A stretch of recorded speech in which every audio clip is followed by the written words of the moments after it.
E aí, tudo certo? Bom, muita gente conhece a história de Jonas, da baleia e da cidade de Nínive que se arrependeu, certo? Pois é, o que vamos ver hoje é tipo a continuação, a parte 2 dessa saga. Vamos mergulhar no livro de Naum para descobrir o que acontece quando uma segunda chance daquelas é simplesmente jogada fora. Nosso roteiro aqui é bem direto. Primeiro, vamos conectar os pontos com a história de Jonas. Depois, vamos entender as acusações que levaram Nínive a julgamento e como esse julgamento podia ser ao mesmo tempo fúria e refúgio. Aí, a gente entra na visão da destruição da cidade e, para fechar, vamos tirar a grande lição que essa história toda nos deixa.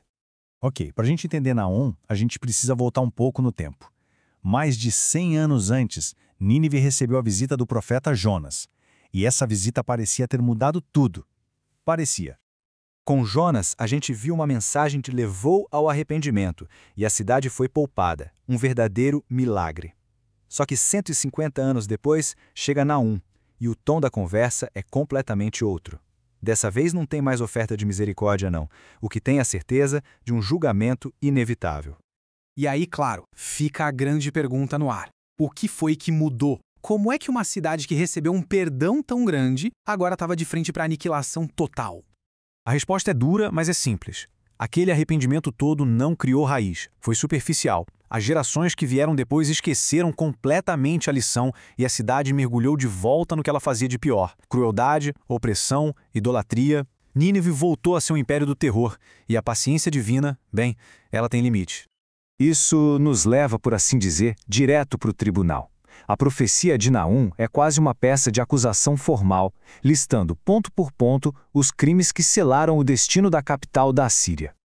E a lista de acusações é pesada. Nínive é chamada de cidade sanguinária, um lugar dominado pela mentira e pela violência sem fim. E olha, isso não era força de expressão. Os próprios registros dos assírios se gabavam da crueldade com que eles tratavam os povos que conquistavam.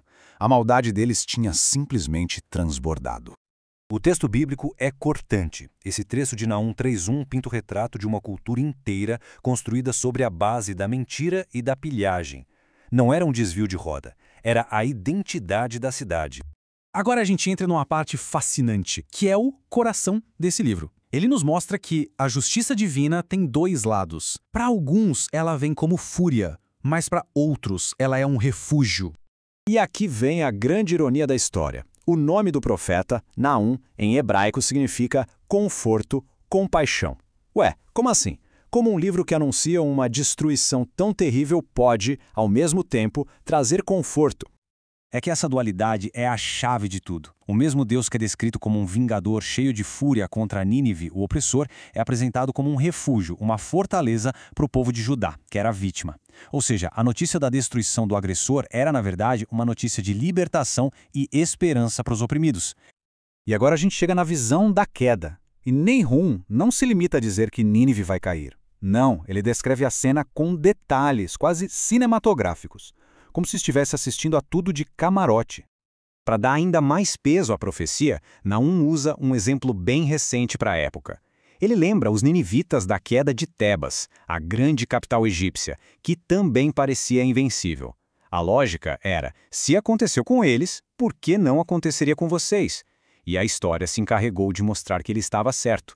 Em 612 a.C., a profecia se cumpriu. A descrição da invasão é caótica, cheia de som e fúria. É como se a gente pudesse ouvir a batalha. Começa com o barulho dos chicotes estalando e o estrondo ensurdecedor das rodas das carruagens de guerra invadindo a cidade. A cena acelera. A visão mostra uma avalanche militar em pleno movimento. São carros de guerra saltando pelas ruas, cavaleiros num ataque total, uma força avassaladora que ninguém consegue parar.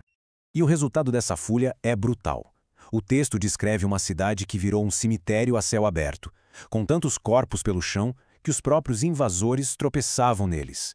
Uma imagem de devastação absoluta. E para fechar a conta, a pilhagem. O golpe final é no orgulho da cidade. A ordem é clara. Levem a prata, levem o ouro. A nação que ficou rica com o roubo, agora é esvaziada de toda a sua glória. Então tá.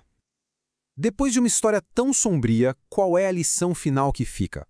A gente pode resumir em uma reflexão sobre a diferença entre arrependimento de verdade e os limites da paciência.